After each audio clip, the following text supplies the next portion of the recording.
Um, Ma'am, I can explain po. You're fired. Ang Aviary's Kitchen ay isa sa pinakasikat na restaurant sa lungsod. Ito ay pag-aari ni Miss Aviary Sanchez. Hindi lang si Miss Aviary ang may-ari, kundi siya rin ang manager ng restaurant. Sinisigurado niyang tama at maayos ang lahat sa kanyang restaurant. Ngunit kahit na siya ay nakikita ng lahat na palaging nakangiti, may chismis sa restaurant na siya daw ay may masamang personalidad sa labas ng kanyang trabaho.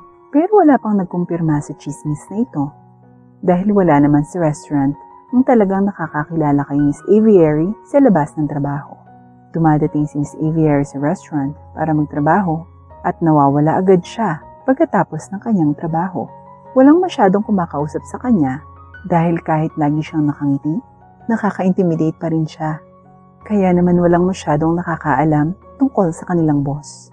Si Miss Aviary ay isang misteryo para sa kanila. Ngayon, sa Aviary's Kitchen, isang waitress ang nagtatrabaho. Ang pangalan niya ay Michaela at siya ay isang napakasipag na babae. Sabado ng gabi noon nang mangyari ang insidenteng ito. Abala ang lahat ng staff sa restaurant dahil maraming customers ang pumupunta. Dalhin mo to sa tables 4 at 5, sabi ng chef habang inaabot ang mga plato kay Michaela. Tumango si Michaela sabay kuha ng mga plato at inihatid ang mga ito sa mga customers. Here's your order po, ma'am and sir. Enjoy your meal, nakangiting sabi ni Michaela. Pagkatapos ay pumunta siya sa isa pang mesa para magtanong. Hello po, ma'am. How's the food? Can I get any feedback? Tanong niya at ngumiti ang babaeng customer sa kanya. Nako, maayos naman. Sa totoo lang, nag-enjoy ako sa pagkain at nagpapasalamat ako na hindi ko na kailangan pang maghintay ng matagal bago ito inihatid ng waiter. Papuri ng babaeng customer na nagbigay ngiti sa labi ni Michaela. Nagpasalamat si Michaela sa babaeng customer bago umalis at inilabas niya ang kanyang writing pad para isulat ang opinyon ng customer. Bumalik siya sa kanyang istasyon at nakatuyo doon habang nagsimulang magsulat habang naghihintay ng isa pang plato na ihahatid. Nakikita kong nagsusumikap ka talaga ngayong gabi, Michaela, sabi ng isang waitress habang papalapit kay Michaela. Oo, busy talaga tayo ngayong gabi, kaya kailangan nating magsipag. Sagot ni Michaela nang hindi umaalis ang kanyang tingin sa kanyang papel. Table 8, sabi ng chef habang inilalagay ang plato sa harap ng waitress na katabi ni Michaela. Oo nga eh. O siya, good luck na lang sa trabaho natin ngayong gabi. Dadalhin ko na to sa customer, sabi ng waitress bago siya umalis. Anong ginagawa mo? Nagulat si Michaela nang biglang may nagsalita. Tumingala siya para lang makita si Miss Aviary na nakatingin habang nakangiti sa kanya. As usual, walang laman ang kanyang ngiti. Nagmukha siyang parang galit pero nakangiti. Ma'am, sinusulat ko po yung opinion ng customer tungkol sa pagkain at serbisyo natin. At naghihintay din po ako ng pagkain. Sagot ni Michaela habang pinipilit ang sarili niyang umiti. Tumango si Miss Aviary habang nakangiti pa rin bago siya naglakad palayo. Nang makaalis si Miss Aviary, ay nagpakawala ng buntong hininga si Michaela na hindi niya alam na pinipigilan niya pala. Nakaka-intimidate talaga si Miss Aviary, sabi ni Michaela sa sarili bago kinuha ang plato na ibinigay sa kanya bago umalis para ihatid ang pagkain. Lahat ay walang pagod na nagtatrabaho. Nang malapit ng matapos ang gabi, kakaunti na lang ang mga customer sa loob ng restaurant ang natitira at bawat isa sa kanila ay kumakain na. Kaya't sa wakas, ay nagkaroon na ng oras ang mga tao para makapagpahinga. Minasahe ni Michaela ang kanyang braso habang siya ay nakaupo sa isang upuan sa istasyon ng staff kasama ang kanyang mga katrabaho. Lalabas lang ako para makalanghap ng sariwang hangin. Babalik din ako, sabi ni Michaela habang papalabas ng restaurant. Nang sa wakas ay nakalabas na siya, iniunat niya ang masakit na kalamnan at nilanghap ang sariwang hangin ng gabi. Ate, may pagkain pa po ba kayo? Halos mapatalon si Michaela sa gulat nang may biglang humila sa kanyang damit. Nang tumingin siya sa ibaba, nakita niya ang isang bata. Isa itong maliit na batang lalaki na may magulong buhok at maruming damit. Hello bata? Ate, may tira-tira po ba kayong pagkain sa loob? Nagugutom na po kasi kami ng mga kaibigan ko. Pakiusap ng bata. Naawa si Michaela sa kawawang bata. Pagkatapos ay nakaisip siya ng ideya. Sandali lang bata ha, may naisip ako. Tawagin mo yung mga kaibigan mo, babalikan ko kayo. Sabi ni Michaela bago siya bumalik sa loob ng restaurant. Pagpasok ni Michaela sa restaurant, nakita niyang wala ng mga customers at naglilinis na ang mga staff. Perfect. Mabilis na nagtungo sa kusina si Michaela at nakita niyang naglilinis na ang mga tao doon. Chef Suo, may pagkain pa ba? Tanong ni Michaela. Nagtaas ng kilay si Chef Su. Bakit? Nagugutom ka ba? Hindi po. May pagbibigyan lang po sana. Kahit anong pagkain ay ayos lang po. Basta't hindi pa nakakain ng iba. Naguluhan si Chef Su sa biglang hiling ng waitress, ngunit ganun pa man, binuksan niya ang kalan at nagsimulang magluto ng mga itlog. Gaano karaming tao? Tanong ni Chef Su. Hindi ko alam pero sapat na siguro ang 4. Sagot ni Michaela at nagbasag ng 4 na itlog si Chef at pinaghalo ito. Nagpaplano siyang magluto ng scrambled eggs. May kanin pa tayo. Kumuha ka ng plato doon at ilagay mo ang lahat ng natirang kanin. Hindi naman din makakain ng mga bigas bukas, kaya pila lang ibigay mo. Utos ni Chef Su at tumango naman si Michaela bago ginawa ang sinabi sa kanya. Sa labas, ang maliit na bata kanina ay nakaupo sa tabi ng dingding, katabi ng 2 pa niyang kaibigan. Kuya Joe, nagugutom na po ako, sabi ng isang batang babae sa isang batang lalaki na nagngangalang Joe. Marie, huwag kang mag-alala. Isang napakabait na babae ang nagsabi sa akin na dalhin ko daw kayo dito ni Nico. Tapos maghintay lang tayo. Sa tingin ko, dadala niya tayo ng pagkain, sabi ni Joe. Pero paano kung nagsisinungaling lang siya? Paano kung umalis talaga siya, pero hindi na siya babalik? At sinabi lang na yun para makalayo na siya sa'yo. Galit na tanong ni Nico. Napakunot ang noo ng batang si Marie sa naisip. Magtiwala lang tayo, Nico, Marie, sabi ni Joe habang inaalo ang mga kaibigan. Sabay bukas ng pintuan ng restaurant at lumabas ang isang babae na may hawak na plato na may lamang itlog at isang mangkok ng kanin. Hello sa inyo, sabi ni Michaela habang papalapit sa 3 bata na napatayo sa gulat. May malapit na maliit na bangko, kaya inilagay niya ang plato ng itlog at mangkok ng kanin bago humarap sa mga bata. Oh, ano pang tinitingin niyo dyan? Kain na! Nakangiting sabi ni Michaela. Hindi na nagdalawang isip sina Nico at Marie bago sila lumuhod sa harap ng pagkain at nagsimulang mabilis na kumain. Samantala, dahan-dahang lumapit si Joe kay Michaela. Isang tingin lang mula kay Michaela at si Joe ay biglang umiyak. Ate, salamat po talaga, sabi ni Joe habang umiiyak. Nakita ni Nico at Marie na umiiyak ang kaibigan nila, kaya't napatigil sila sa pagkain at pumunta rin sa harap ni Michaela at nagpasalamat sa kanya. Ngumiti si Michaela sa kanila at tinapik ang kanilang mga ulo bago niya sinabihang bumalik na sila sa pagkain. Masayang tumango ang mga bata habang kinakain nila ang pagkain at masaya rin si Michaela. Ngunit hindi nagtagal ang kanilang kaligayahan. Miss Michaela, what's the meaning of this?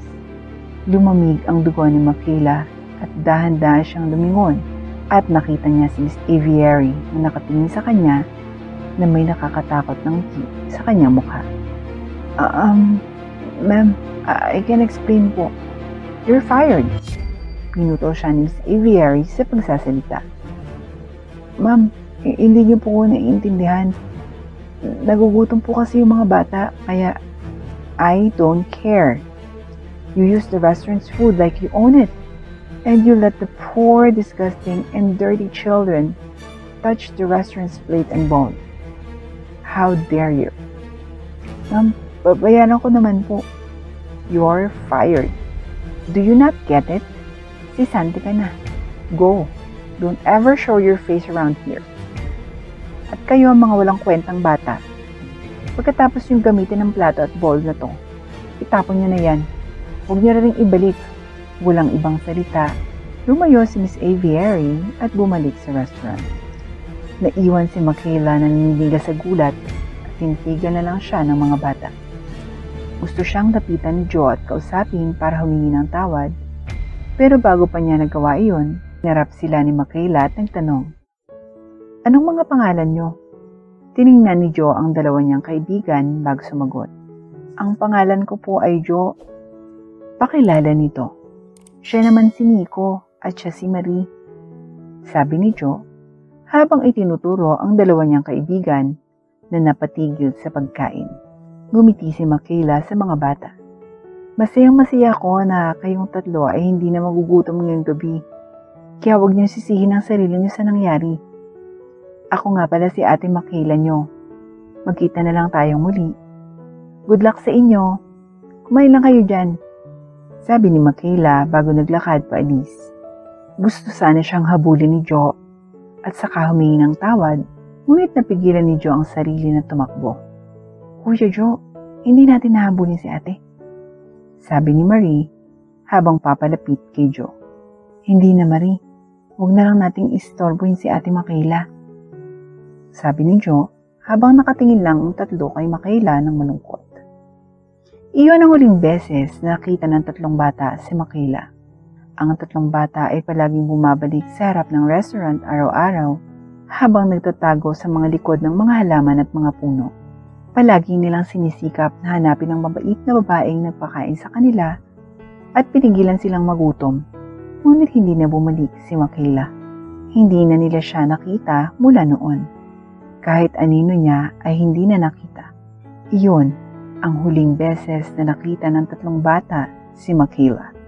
Ngunit ito ay nagbago dahil pagkalipas ng ilang taon, nangyari ang hindi inaasahang pagtatagpo. Tumakbo si Michaela sa kumpanyang papasukan niya at dumating siya na pagod at pawis na pawis. "Mama Kayla, ikaw po yun, di ba?" Tanong ng receptionist sa kanya at ngumiti si Michaela bago tumango. "Hinahanap ka na ng amo namin, ma'am. Please proceed to meeting room 2. The boss will meet you there."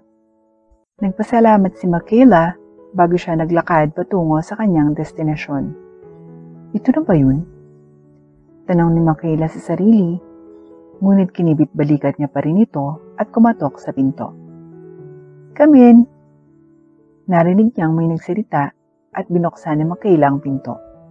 "Hello po, ma'am. Pasensya na po. Na-traffic po kasi ako kaya hindi po ako nakarating ng maaga." Humingi ng tawad si Michaela. Sa ilang kadahilanan, nakangiti ng malawak sa kanya ang babaeng nakaupo sa upuan. Hindi niya maintindihan ito kung bakit. "No worries. Please sit down," sabi ng dalaga. "Hello, Miss Michaela. My name is Marie Antoinette. I'm going to be your new boss," sabi ng babaeng nasa harapan niya at nabigla si Michaela. Po, hindi niyo po ba titingnan ang resume ko?"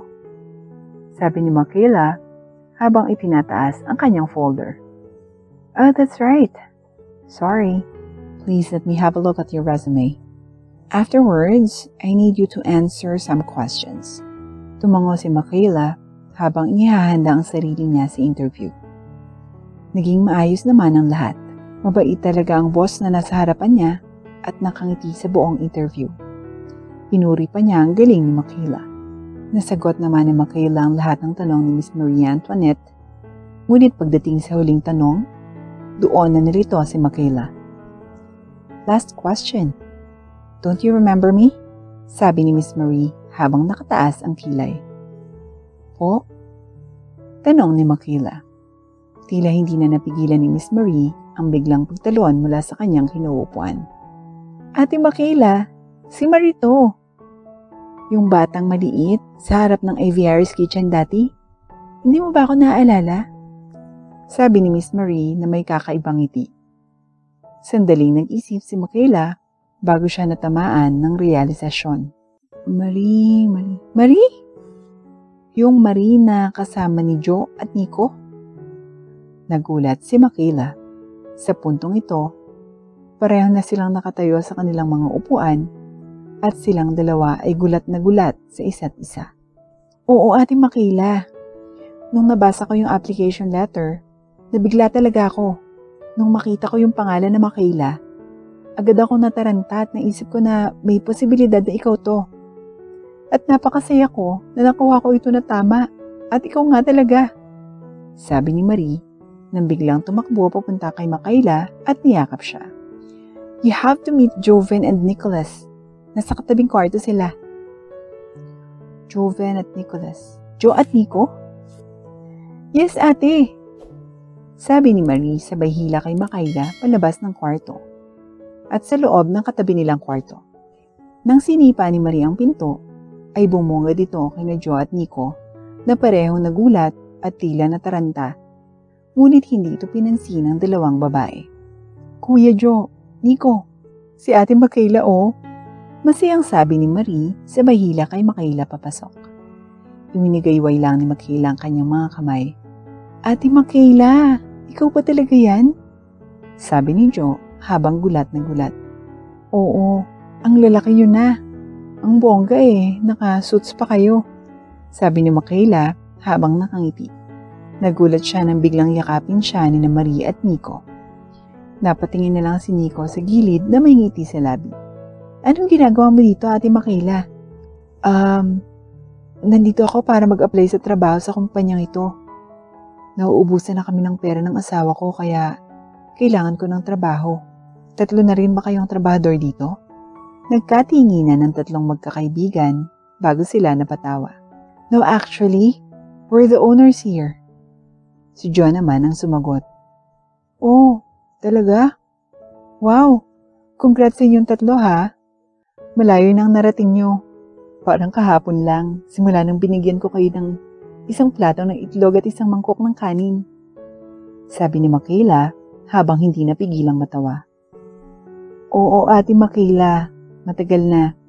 Pero hanggang ngayon, nagpapasalamat pa rin kami sa kabutihang ibinigay mo sa aming 3. Talagang pinahahalagahan namin yon, sabi ni Joe. So in return, we would like to help you out. Agree ba kayong dalawa? Sabi ni Nico habang nakataas ang kilay sa dalawang kaibigan. Yep, masayang sabi ni Marie. Hindi ko na kailangan pang tingnan ang resume mo, Ate Michaela.